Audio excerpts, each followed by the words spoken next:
نحمده ونصلي على رسوله الكريم أما بعد فأعوذ بالله من الشيطان الرجيم بسم الله الرحمن الرحيم فاسألوا أهل الذكر إن كنتم لا تعلمون صدق اللہ العظیم.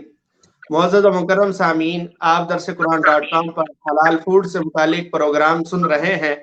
یہ پروگرام ہر مہینے کے پہلے منڈے یعنی پہلے پیر کو ہوتا ہے. میں ہوں آپ کا میزبان محمد عاصم اور ہمارے ساتھ مہمان ہیں مفتی نجیب خان صاحب.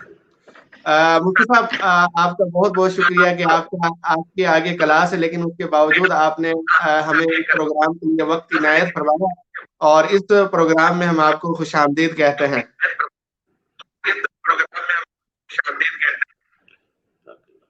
جزاک اللہ. مفتی صاحب، شروع کرتے ہیں پروگرام بغیر کسی تاخیر کے.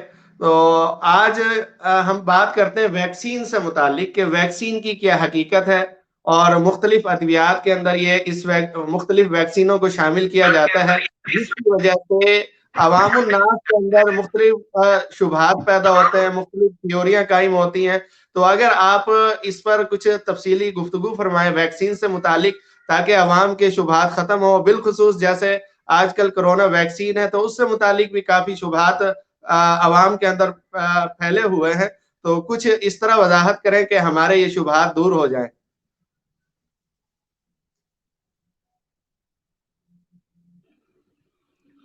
جی جزاک اللہ جزاک اللہ.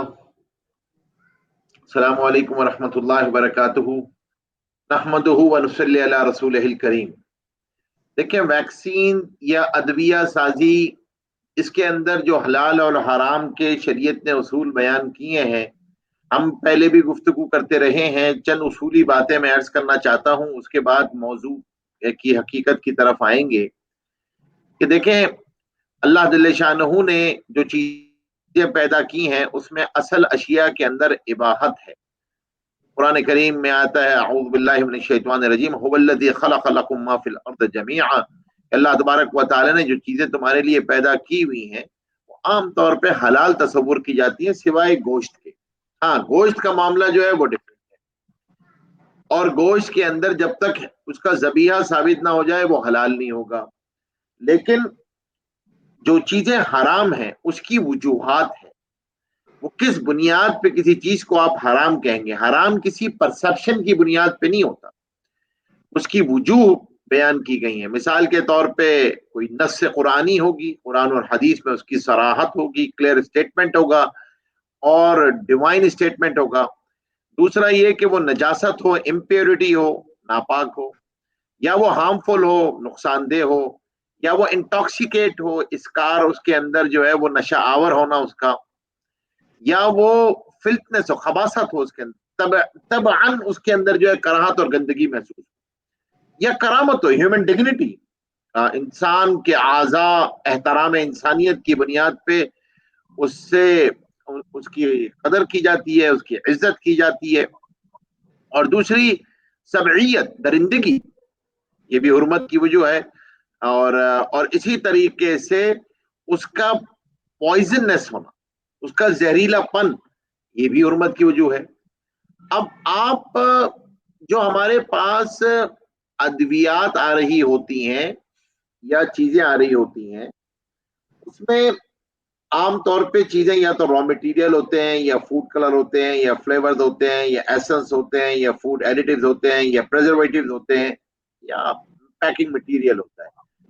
یہ جو اجزاء ترکیبی ہوتے ہیں، یاد رکھیے گا، ان کے عام طور پہ سورسز 4 طرح کی ہوتی ہیں. یا تو وہ ایگرو بیسڈ ہوں گے، یا منرل بیسڈ ہوں گے، یا سنتھیٹک بیسڈ ہوں گے، یا اینیمل بیسڈ ہوں گے. تو یاد رکھیے گا، ایگرو بیسڈ جتنے بھی ہیں اور منرل جتنے بھی ہیں وہ عام طور پہ حلال ہوتے ہیں، بشرطے کہ وہ انسانی صحت کے لیے نقصان دہ، مضر نہ ہو یا نشاور نہ ہو.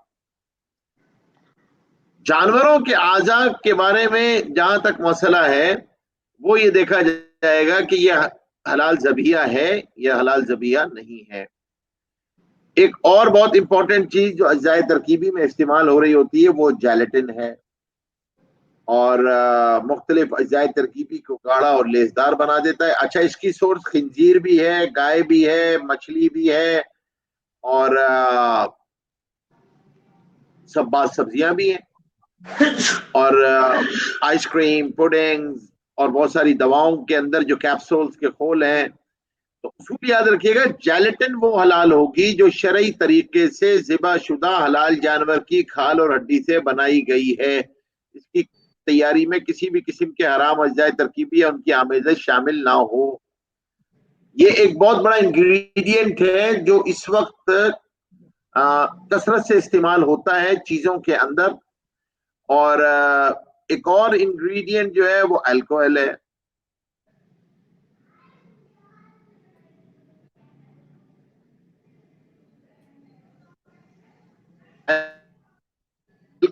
سے تیار اور چیز سے کیا کہ حنفی کے مطابق جائز ہے کہ بھائی اس کا استعمال مقصد جو ہے وہ عیاشی لہو و لعب نہ ہو، اتنا نہ ہو کہ جتنا نشہ آ جائے. میں نے آپ سے پچھلی دفعہ بھی عرض کیا تھا، ہمارے یہاں یہ ایشو آیا تھا دنیا کے اندر، آسٹریلیا کے اندر، کہ جب آسٹریلیا میں جو جنگلات میں آگ لگی تھی جس کی وجہ سے انگور کے باغات تباہ ہوئے تھے، تو اس انگور سے شراب اور چیزیں بننے کے بجائے انہوں نے جو الکوہل بنایا تھا وہ الکوہل سینیٹائزر جو تھے اس میں استعمال ہو رہا تھا. اب یہ الکوہل جو ہے یہ تو نجس ہے جو انگور یا کھجور سے بنا ہو. تو دیکھنا یہ چاہیے کہ الکوہل جو حاصل کیا گیا ہے اس کی سورس کیا ہے. پھر اسی طریقے سے جو ہے وہ کچھ ملکی انگریڈینٹس ہیں، اور ملکی انگریڈینٹس میں یاد رکھیے گا جن جانوروں کا گوشت حلال ہے ان کا دودھ بھی حلال ہے، جن کا گوشت حرام ہے دودھ بھی حرام ہے. اسی طرح فیٹ ہے، چربی ہے، جن جانوروں کا گوشت حلال چربی بھی حلال. اسی طرح ایگز ہیں، جن پرندوں کا گوشت حلال ان کے انڈے بھی حلال. تو یہ غذا اور کھانے پینے اور ادویات کے اصول اس جگہ پہ برابر ہیں، لیکن جو اصولی بات ہے سمجھنے کی، دواؤں کا تعلق چونکہ بعض صورتوں میں جان بچانے اور اضطراری حالت سے ہوتا ہے، اس لیے بوقت ضرورت دواؤں میں اضطرار کے احکام بھی، اس میں اضطرار کے احکام بھی جان شریعت نے مخصوص شرائط کے ساتھ کچھ رعایتیں اس جگہ پر دی ہوئی ہیں. اور ظاہر سی بات ہے، ہمارا اعتقاد ہے اللہ جل شانہ نے کوئی مرض ایسا پیدا نہیں کیا جس کی حلال دوا موجود نہ ہو. یہ that is a different story کہ میڈیکل سائنس وہاں تک پہنچی ہے یا نہیں پہنچی ہے. ورنہ انزل اللہ عز وجل لقد انزل له دواء علمه من علمه وجهله من جهله. اللہ نے کوئی بیماری ایسی نہیں اتاری جس کی دوائی نازل نہ فرمائی. اس نے معلوم کر لیا سو کر لیا، جو اس سے جاہل رہا سو جاہل رہا. اب دواؤں کے بھی مختلف ماخذ ہوتے ہیں، وہ ماخذ بھی جانوروں سے بھی ہو سکتے ہیں اور سمندری جانوروں سے بھی ہو سکتے ہیں، وہ جو ہے وہ گھوڑے سے بھی ہوتے ہیں، انسانی اعضاء سے بھی بعض دفعہ دوائیں بن رہی ہوتی ہیں، انسانی خون سے بھی دوائیں بن رہی ہوتی ہیں. اب فقہاء اکرام نے خون لگانے کو اضطراری حالت میں جائز کہتے ہیں، جائز ہے. اور بعض دفعہ اس خون سے بھی کچھ چیزیں بنتی ہیں، الگ کر دیے جاتے ہیں. R B Cs, red blood corpuscles, white blood corpuscles, platelets, یہ 3 طرح کی کامن دوائیں جو بن رہی ہوتی ہیں، اور اس کی اجازت بھی فقہاء نے دی ہوئی ہے. اور بعض دفعہ کچھ چیزیں ایسی ہیں جو انسانی پیشاب سے بھی بنتی ہیں. تو ہمیں ان ادویات کے بارے میں دیکھنا پڑے گا کہ وہ کس نوعیت کی دوا ہے. نوعیت سے کیا مراد ہے؟ دیکھیں دواؤں کی قسمیں ہوتی ہیں نا، اس کی اعتبار سے اس کا حکم بدل جاتا ہے. یہ لائف سیونگ ڈرگ ہوگی تو وہ اس کے لیے شریعت کا کینوس بھی بڑا ہے، اس کے اندر مصالح کی رعایت رکھتے ہوئے جان بچانا کیونکہ مقاصد شریعت میں تھے تو شریعت اس کی رعایت کرے گی اور اس کے اندر بہت ساری چیزوں کی اجازت دے دے گی. اگر کوئی اور دوا موجود نہ ہو تو شریعت نے اس کا کینوس بہت بڑا رکھا ہے. دوسرا ہے درد، نزلہ، کھانسی، بخار، جس کو او ٹی سی ڈرگس کہتے ہیں، اوور دی کاؤنٹر مل جاتی ہیں. تیسری ہے طاقت اور توانائی پہ فوڈ سپلیمنٹس وغیرہ. پھر سیکچول انہانسمنٹ کی دوائیں، یہ وہ وائٹامنس، یہ وہ ساری دوائیں ہیں. پھر نشاور، ٹرینکولائزرز ہیں، نارکوٹکس ہیں، خواباور ادویات ہیں، اور کچھ ہلاک کرنے والی ہیں، کچھ مانع حمل ادویات ہیں. اور انہی دواؤں میں سے بایولوجیکل پروڈکٹس ہیں جن کو ویکسین کہتے ہیں. Vaccine is a biological preparation that provides active acquired immunity to a particular disease. Suspension of بنیادی طور پہ کیا چیز ہے؟ Suspension of micro organism. Vaccination ایک سسپینشن کا نام، suspension of micro organism or their products or synthetic peptides used induce immunity against infectious disease. مستقبل میں ہونے والی کسی مخصوص بیماری کے حملوں کے خلاف آپ کی قوت مدافعت کو تیار کرتی ہے. اس کا طریقہ کار یہ ہوتا ہے کہ اس کے اندر جراثیم ڈالے جا رہے ہوتے ہیں انسان کے جسم میں پائے جانے والے مدافعتی نظام کے بارے میں ہم سب کو علم ہے. میں آپ کو بتا دیتا ہوں, مدافعت الشریعت نے اللہ کا نظام ہے, اللہ نے خود ایک نظام رکھا ہوا ہے جو بیماریوں اور جراثیم سے محفوظ. آپ سانس لے رہے ہوتے ہیں نا, ناک کے اندر یہ بال موجود ہیں جو مختلف جراثیم کو یہیں پہ روک دیتے ہیں تاکہ وہ اندر نہ جا سکے. اس میں مخصوص خلیات ہیں, لحمیات ہیں, ٹشوز ہیں, اعضاء پہ مشتمل ہوتا ہے جو روزانہ کی بنیاد پہ ہمیں بیماریوں اور جراثیم سے محفوظ رکھتا ہے. اور یہ نظام سلسلہ وار مرحلوں سے کام کرتا ہے جسے مدافعتی رد عمل امیون رسپانس کہتے ہیں جو باڈی میں ہوتا ہے. تو یہ جو ویکسین ہے بنیادی طور پہ یہ دراصل حیاتیاتی پریپریشن ہے جو کسی مخصوص بیماری کے خلاف موافقتی مدافعت پیدا کرنے کے لیے استعمال کی جاتی ہے. اور ویکسین میں بیماری پیدا کرنے والے وائرس اور بیکٹیریا کے اجزاء شامل ہوتے ہیں جو دراصل خود جسم میں ایک قسم کا انفیکشن پیدا کرتے ہیں لیکن اس سے مرض لائق نہیں ہوتا بلکہ بیماری کے خلاف قوت مدافعت پیدا ہو جاتی ہے. ویکسین جسم میں کیا کرتی ہے, داخل ہوتی ہے, اینٹی باڈیز پیدا کرتی ہے. اس میں بعض دفعہ جسم کا درجہ حرارت بڑھ جاتا ہے اور یہ جو ہم نے کہا کہ یہ پیدا کرتی ہے تو بنیادی طور پہ جسم کے اندر آپ اس کو انجیکٹ کرتے ہیں اور یہ جراثیم کاشت کیے جاتے ہیں, یہ گرو ہوتے ہیں. اور عام طور پہ جو بیکٹیریا ہوتے ہیں وہ تو آرٹیفیشل میڈیم پہ بھی گرو ہو جاتے ہیں اور بعض دفعہ وائرس جو ہوتا ہے وہ زندہ ٹیشوز پہ گرو ہوتا ہے. تو وائرس کے لیے آپ کو چاہیے ہوتے ہیں کہ آپ کو زندہ ٹیشوز پہ گرو کرتے ہیں. اور یہ ویکسین ہے, اس کا جو تاریخی پس منظر ہے یہ لاطینی زبان کا لفظ ہے جس کا ماخذ جو ہے وہ کاؤ پاکس. بنیادی طور پہ ویکسین کا استعمال سب سے پہلے برطانیہ کے ڈاکٹر ایڈورڈ جینر نے 1796 میں کیا. ڈاکٹر ایڈورڈ جینر نے گائے سے دودھ دھونے والوں کو دیکھا کہ ان کے ہاتھوں اور بازوؤں پر آبلے پڑے ہوئے تھے. ان لوگوں میں کاؤ پاکس وائرس کے خلاف قوت مدافعت موجود تھی. اس دوران کاؤ پاکس میں وائرس کلیسیا کے علاقے میں ایک وبائی صورت اختیار کر چکا تھا. تو کاؤ پاکس وائرس گائے سے انسانوں میں منتقل ہوتا ہے. تو یہ لوگ جو تھے ان کے اندر قوت مدافعت موجود تھی. اب ڈاکٹر ایڈورڈ نے ایک دودھ دھونے والے کے الفاظ سن رکھے تھے, اس نے کہا تھا مجھے کاؤ پاکس ہو چکا ہے, اب مجھے چکن پاکس نہیں ہوگا, میرا کبھی چہرہ چچک زدہ نہیں ہوگا. ڈاکٹر ایڈورڈ نے اس کے ہاتھوں میں لگے آبلوں سے جو ہے نا وہ پس کو لیا, مواد کو لیا اور ایک 8 سالہ بچے کے بازو میں کٹ لگا کر داخل کر دیا. 6 ہفتوں بعد ڈاکٹر ایڈورڈ نے اس بچے کو اسمال پاکس وائرس سے ایکسپوز کیا لیکن وہ بچہ انفیکشن سے محفوظ رہا, اسے چکن پاکس نہیں ہوئی. ایڈورڈ کے اس تجربے نے 1796 میں ایک یہ تاریخ رقم کی کہ یہ دنیا کی پہلی ویکسین تھی اور کہ وائرس کے انفیکشن سے محفوظ کرنے کے لیے جو دنیا میں استعمال ہوتی تھی. اب ویکسین کی پھر اقسام ہے. لائیو ایکٹیویٹ ویکسین ہے, اس ویکسین میں زندہ وائرس موجود ہوتے ہیں جنہیں کمزور کرتے ہیں تاکہ وہ بیماری پیدا نہ کر سکیں. خسرہ ہے, ممس ہے, روبیلا ہے, چکن پاکس کی ویکسین ہے. اور ان ایکٹیویٹڈ ویکسین ہوتی ہے, اس میں مردہ یا غیر فعال وائرس ہوتے ہیں, پولیو, ہیپیٹائٹس. ٹاکسڈ ویکسین بھی ہوتی ہے, ان میں ویکسین میں وائرس اور بیکٹیریا نہیں ہوتے بلکہ خارج ہونے والے کچھ مادے ہوتے ہیں. اور سبنیٹ ویکسین بھی ہوتی ہے. تو ویکسینز کی ڈفرینٹ اقسام ہوتی ہیں اور پھر یہ ڈفرینٹ اقسام جو ہیں وہ داخل کی جا رہی ہوتی ہیں. اب اگر آپ ہمارے ہاں دیکھیں گے ویکسین کے اندر تو ہمارے ہاں اس پہ بہت زیادہ کلام موجود ہے ویکسینز کے اوپر, لیکن جو مسئلہ ہے وہ مسئلہ یہ ہے کہ پولیو ویکسین ہے نا, جیسے اب یہ مشہور ہو گیا کہ اس کے اندر جو ہے وہ بندر سے بنائی گئی تھی.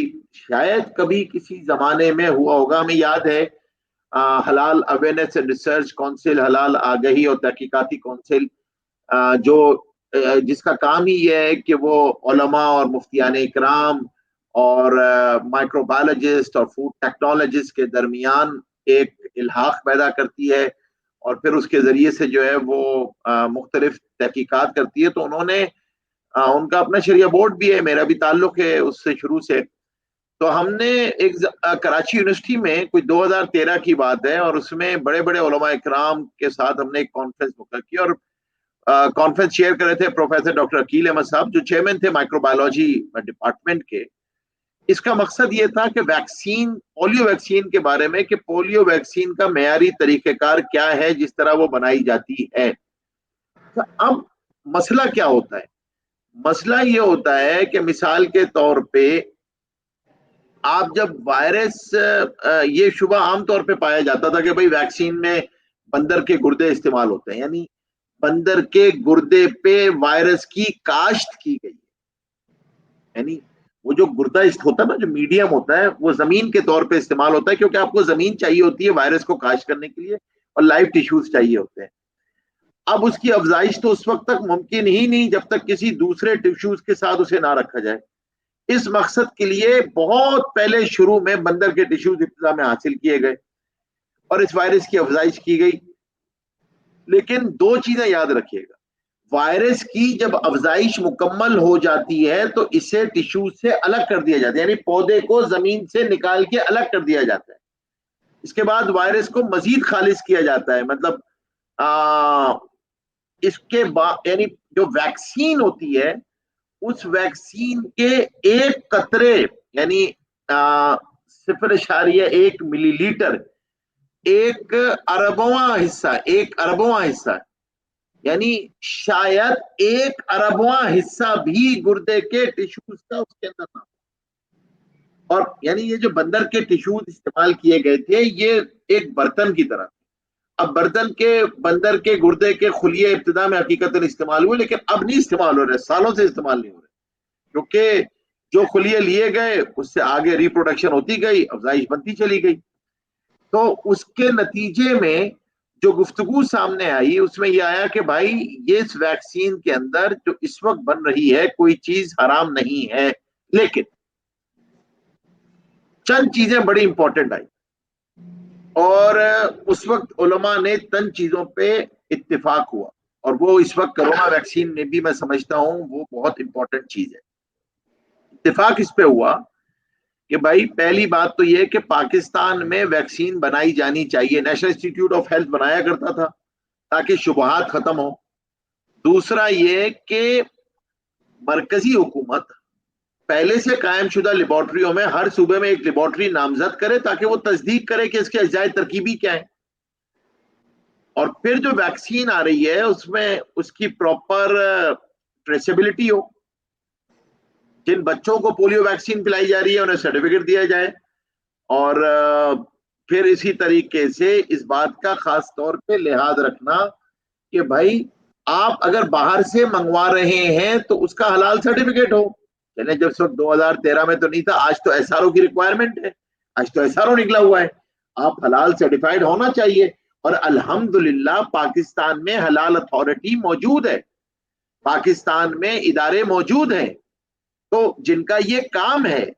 تو بجائے اس کے کہ عوام الناس میں کوئی شکوک و شبہات جنم لیں، کوئی شرارت کرنے والا شرارت کرے، تو بھائی کوشش یہ کرنی چاہیے کہ لوگوں کو نقصان سے بچانے کے لیے، اب یہ اگر ویکسین آ رہی ہے چاہے وہ فائزر کی آ رہی ہے، چاہے وہ رشا کی آ رہی ہے، چاہے وہ چائنا کی آ رہی ہے، بھائی اس کی شریعہ سرٹیفکیشن کروائیں.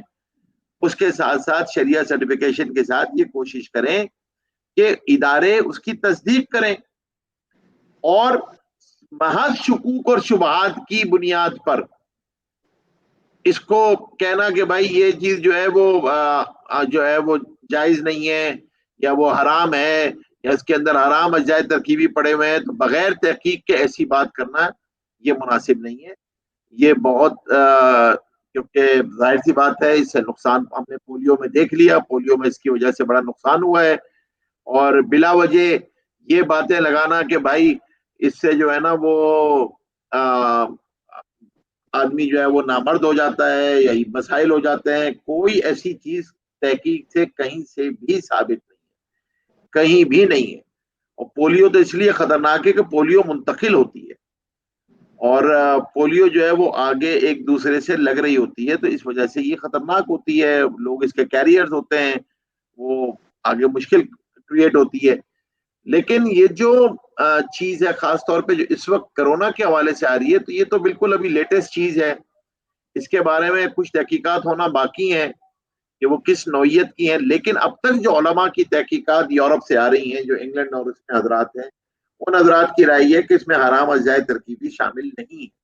ہاں, اس کا رد عمل کیا ہوگا, ریئیکشن کیا ہوگا, یہ ابھی کہنا ابلز وقت ہے, کیونکہ ابھی کوئی چیز اس پہ استعمال اس طریقے سے نہیں ہوئی ہے. تو یہ بنیادی طور پہ ویکسین کے حوالے سے چاہے وہ جو امیونٹیز ڈیولپ ہو رہی ہیں, اور اب تو ویکسینز کی 3rd جنریشن آ چکی ہیں, اور بہت زیادہ افیکٹو ویکسین کہلاتی ہے, کیونکہ اب کیونکہ ہماری ساری کی ساری پاپولیشن امیون نہیں ہوئی ہے ابھی تک, تو اس لیے رسک تو پولیو کے حوالے سے بھی باقی رہتا ہے. لیکن ہمیں بس اصولی بات یہ سمجھنی چاہیے کہ ویکسین کے اندر براہ راست اس طریقے سے اس کے اجزاء ترکیبی شامل نہیں ہوتے. وائرس گرو جو ہے وہ کسی نہ کسی میڈیم پہ کرے گا, یہ یقینی بات ہے. اس لیے میں کہتا ہوں کہ بھائی کوشش کریں اس کو حلال گوشت پہ ہی اس پہ کروائیں, اس کو گرو ہی اس پہ کروائیں, اور ہم یہ کوشش کریں کہ اس کی حلال سرٹیفکیشن کروائیں. حلال اتھارٹی موجود ہے, ادارے موجود ہیں, تو وہ اس کا کوشش کریں کہ اس کو حلال سرٹیفائی کریں. الحمدللہ سرٹیفکیشن باڈیز موجود ہیں جن کو تجربہ ہے فارما سرٹیفکیشن کا, تو تاکہ لوگوں میں بلا وجہ شکوک و شبہات پیدا نہ ہو, اور ملک دشمن عناصر بلا وجہ اس کے ذریعے سے لوگوں کو نقصان کی طرف نہ لے کے جائے, لوگوں کا جانی نقصان نہ ہو. تو یہ چند بنیادی گفتگو تھی, شاید تھوڑی سی طویل ہو گئی, لیکن میں یہ چاہ رہا تھا کہ کچھ بنیادی گفتگو جو ہے وہ ویکسین کے حوالے سے ہو جائے. اور پھر انشاءاللہ, کیونکہ ہر ٹاپک میں ہم نے ہر دفعہ ایک ٹاپک لیتے ہیں, تو اس دفعہ خیال تھا کہ کچھ بنیادی خلاصہ بیان کر دیا جائے کہ ویکسین کیا چیز ہوتی ہے. جزاک اللہ مفتی صاحب, میری بہت طویل نہیں گفتگو ہوئی, بلکہ تقریباً بس 15 سے 20 منٹ کی گفتگو ہوئی, اور ماشاءاللہ بہت فائدہ ہوا. اسی سے متعلق مفتی صاحب یہ ایک سوال ہے, ایک ڈاکٹر صاحب نے سوال کیا تھا, تو وہ پوچھ رہے تھے کہ ہمیں حکومت کی طرف سے کہ بھئی آپ مختلف علاقوں میں جا کے وزٹ کریں اور دیکھیں کہ 60 سال غالباً بتائیے 65 سال, اس سے اتنی یا اس سے بڑی عمر کے ہیں, تو ان کو ویکسین لگائیں آپ. تو ان میں سے بعض لوگ لگوا لیتے ہیں, بعض لوگ انکار کرتے ہیں. تو ان کا پوچھنا یہ تھا کہ عوام کے لیے یہ اختیار ہے انکار کرنے کا, یا ان کے لیے لگوانا ضروری ہے؟ دیکھیں, اب جو نوعیت پولیو کی جہاں تک ہے, یہ تو خطرناک چیز ہے, اس کو تو لگوانا چاہیے. بچوں میں اگر کوئی انکار بھی کرے تو سختی کرنی چاہیے, کیونکہ یہ منتقل ہوتا ہے اور یہ کیریئرز ہوتے ہیں. کسی جگہ بھی آپ پوری کوشش کر لیں اور اس بیماری یہ ختم ہو جائے, اور پھر اگر کوئی کیریئر آ جاتا ہے تو وہ دوبارہ شروع ہو جاتی ہے. اور دنیا میں اب چند ہی ملک رہ گئے ہیں, پاکستان, نائجیریا, ورنہ دنیا میں تو یہ ختم ہو چکی ہے. لیکن جہاں تک ابھی یہ کرونا کا تعلق ہے, تو اس کے اندر یقیناً یہ اس طرح سے لگنے والا بھی ہے مرض, اگر احتیاط نہ برتی جائے اور آپس میں جو ہے وہ فاصلہ نہ رکھا جائے, اور جو حفاظتی تدابیر ہیں ان کو اختیار نہ کیا جائے. لیکن اگر کوئی آپ جبر تو اس پہ کر نہیں سکتے ہیں. ہاں, سفر کے اندر جو ہے وہ جبری ہو جائے گا. بعض ممالک جو ہیں وہ اس کو آئندہ یہ سوچ رہے ہیں کہ اسفار کو جو ہے وہ مشروط کر دیں گے اس ویکسینیشن کے ساتھ, تو پھر آپ کو لگوانی پڑے گی. جیسے یلو فیور کی ویکسین ہوتی ہے, بہت ساری ویکسین ہیں جو اس وقت دنیا میں لگ رہی ہوتی ہیں, پولیو, یلو فیور, تو اسی طرح یہ بھی ہو جائے گی. اب یہ جو ڈاکٹر صاحب کا سوال ہے, کوشش کریں کہ ترغیب دیں, ان کو کہیں کہ بھائی آپ جو ہے نا وہ آپ کی حفاظت کے لیے ہے. یہ تو صرف اور صرف جو ہے, دیکھیں, دوا اپنی ذات کے اعتبار سے مؤثر حقیقی نہیں ہے. دوا تو صرف اور صرف ایک ہیلا ہے. دوا جو ہے وہ ایک سبب کے درجے میں ہے, شفا دینے والی ذات اللہ کی ذات ہے، مؤثر حقیقی اللہ کی ذات ہے. تو اگر کوئی آدمی نہ چاہے تو آپ زبردستی تو نہیں کر سکتے، جبر تو نہیں کر سکتے. یہ تو ریاست کی ڈومین ہے، ہماری ڈومین تو ہے نہیں. جزاک اللہ. مفتی صاحب کچھ سوالات ہیں، اگر آپ کی اجازت ہو تو لے لیں. جی ضرور ضرور. ایک سوال 3 مختلف جگہ سے آیا. چکوال سے ذیشان صاحبہ نے، اور پشاور سے عنایت اللہ صاحب نے، اور سکھر سے افضل صاحب نے کیا ہے کہ میکڈونلڈ اور KFC وغیرہ کی اشیاء، جو گوشت والی اشیاء ہوتی ہیں، ان کا کھانا کیسا ہے؟ دیکھیں یہ سوال پہلے بھی آیا تھا. میں اصولی بات بیان کر دیتا ہوں بغیر نام لیے کسی کا کہ دیکھیں ہمیں پاکستان کے اندر اگر یہ حضرات جو KFC یا میکڈونلڈ جو بھی انہوں نے نام لیے ہیں، کوئی بھی فرینچائزی اگر وہ پاکستان سے ہی گوشت لے رہی ہے اور اجزائے ترکیبی پاکستان ہی سے لے رہی ہے تو انشاءاللہ یہ حلال ہوگا. لیکن اگر اجزائے ترکیبی یا گوشت باہر سے درآمد کیا جا رہا ہے، امپورٹڈ میٹ ہے ان کے پاس، تو پھر تو سوال کرنا چاہیے کہ بھائی یہ حلال سرٹیفائڈ ہے یا نہیں ہے. اور جو حضرات پوچھ رہے ہیں کوشش یہ کرنی چاہیے کہ وہ خود ان سے جا کے ڈیمانڈ کریں، مطالبہ کریں کہ بھائی آپ کے پاس حلال سرٹیفکیٹ ہے یا نہیں ہے، اور اگر نہیں ہے تو کیوں نہیں ہے. آپ کے پاس گوشت جو ہے وہ حلال سرٹیفائڈ ہے یا نہیں ہے، آپ کہاں سے گوشت لے رہے ہیں. اب الحمدللہ سندھ فوڈ اتھارٹی ہو یا پنجاب فوڈ اتھارٹی ہو یا خیبر پختونخوا فوڈ اتھارٹی ہو، سب اس بات کی کوشش کرتے ہیں کہ وہ جب ان کے پاس جاتے ہیں تو ان سے حلال سرٹیفکیٹ کا مطالبہ کرتے ہیں. لیکن بائی ہما جو بھی میں نے آپ کو بتایا کہ یہ کہا یہی جائے گا کہ یہ حلال ہے، الا یہ کہ کسی کے پاس حرام کی کوئی واضح دلیل آ جائے. شک شبے کی بنیاد پہ آپ کسی چیز کو حرام نہیں کر سکتے. جزاک اللہ. اگلا سوال کمالیہ سے عمیر صاحب نے کیا ہے. وہ پوچھتے ہیں کہ اگر کوئی جانور مرنے کے قریب ہو تو اس کو حلال کر کے یعنی ذبح کر کے اس کا گوشت کھا سکتے ہیں؟ جی اس کا گوشت کھا لینا چاہیے، بالکل ذبح کر کے اس کا گوشت کھا لینا چاہیے، اور اس کو ذبح کر دینا چاہیے. حکم بھی یہی ہے کہ اس کو ذبح کر دینا چاہیے. کراچی سے اقرا صاحبہ نے سوال کیا ہے کہ جھینگا حلال ہے یا حرام ہے؟ جو علماء اس کو مچھلی کی قسم مانتے ہیں وہ حضرات جو ہے وہ اسے حلال کہتے ہیں، اور کچھ حضرات جو ہیں وہ اس کو مکروہ تحریمی کہتے ہیں. تو جن علماء پہ ان کو اعتماد ہو اس پہ عمل کر لیں. اکثر ہمارے ہاں جو ساحلی پٹی پہ رہنے والے علماء اکرام ہیں، کراچی سے لے کے بمبئی سے ہوتے ہوئے اور مدراس تک، بنگلہ دیش، یہ جتنی ساحلی پٹی ہے یہ تو سب حضرات اس کو جھینگا مچھلی کہتے ہیں، اور شاید مچھلی کی صفت اس لیے لگاتے ہیں تاکہ تاکید ہو جائے کہ جھینگا جو ہے وہ مچھلی ہے. تو ان حضرات کے نزدیک وہاں کے علماء جتنے بھی ہیں وہ بھی اس کو جائز سمجھتے ہیں. تو اب یہ جس پر اعتماد ہو اس پہ اعتماد کر لیں، کیونکہ فقہ حنفی کا اصول یہ ہے کہ فقہ حنفی میں سمندری مخلوقات میں مچھلی اور مچھلی کی جملہ اقسام جو ہیں وہ حلال ہیں. جزاک اللہ.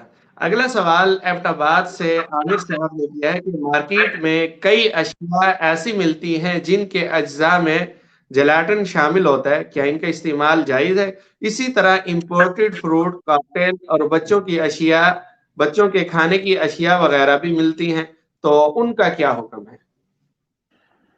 دیکھیں جیلیٹن کے بارے میں نے ابھی شروع میں بھی ابتدائیہ میں بتایا تھا کہ اگر وہ جیلیٹن حلال ذبیحہ جانور کی کھال یا ہڈی سے حاصل کیا گیا ہے تو حلال ہوگا.